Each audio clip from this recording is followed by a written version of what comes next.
సింహరాశి వారికి ఒకవైపు అష్టమ శని సంచార స్థితి జరుగుతూ ఉండగా 12 ఏళ్ల తర్వాత దేవగురు బృహస్పతి ఉచ్చ స్థితిలో వ్యయంలో సంచారం చేయడము ఇది ఒక రకమైనటువంటి అదృష్టమే. అంటే వ్యయం అనగా ఖర్చు స్థానము.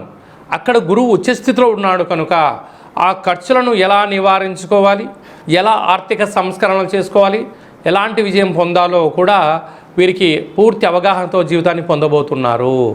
సింహరాశిలో ఏ నక్షత్రాలు వస్తాయనగా మఖా నక్షత్రంలో 4 పాదాలు, పుబ్బా నక్షత్రంలో 4 పాదాలు, ఉత్తరా నక్షత్రంలో 1 పాదం కలిపితే సింహరాశి.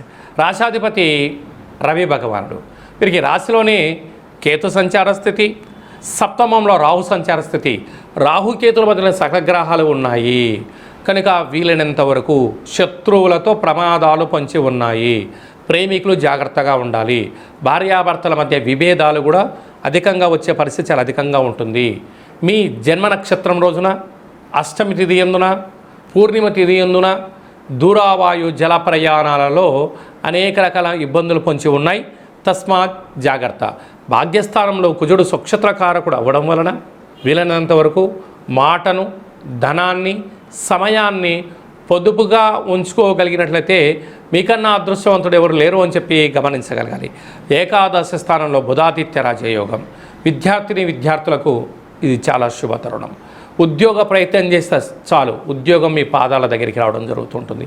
వ్యయంలో గురు సంచార స్థితి ఉంది కనుక ఇలాంటి కాల సమయంలోనే మనం దత్తాత్రేయ స్వామివారి యొక్క దర్శనం, గురు చరిత్ర పారాయణం చేయడం, మేధాదక్షిణామూర్తి స్వామివారి యొక్క దర్శనం, అలాగనే తల్లిదండ్రులతో సఖ్యతగా ఉండడం, ఆధ్యాత్మికమైన తీర్థయాత్ర పూజా కార్యక్రమాల్లో పాల్గొనడం, పరమేశ్వరుడికి రుద్రాభిషేకం చేసుకోవడం, ప్రతి గురువారం పూట పసుపు వర్ణం కలిగిన పదార్థాలను భుజించడము మీకు అదృష్టాన్ని కలిగిస్తుంది, దురదృష్టాన్ని దూరం చేస్తుంది.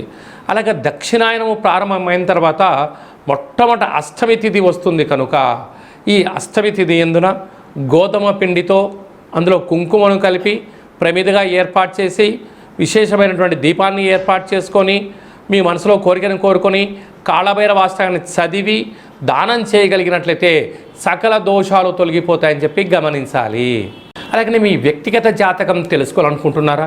మీ యొక్క పేరు, పుట్టినటువంటి తేదీ, నెల, సంవత్సరం, పుట్టిన సమయం రాసి వాట్సాప్లో మీరు పంపించగలిగినట్లయితే 100 సంవత్సరాల జాతకాన్ని రాసి పంపించి మీరు పుట్టినప్పుడు గ్రహ గమనాలు ఎలా ఉన్నాయి, ప్రస్తుతం ఎలా ఉంటున్నాయి, భవిష్యత్తులో ఎలా ఉండబోతున్నాయో సవివరంగా సంపూర్ణంగా తెలియజేయడం జరుగుతుందని చెప్పి గమనించాలి.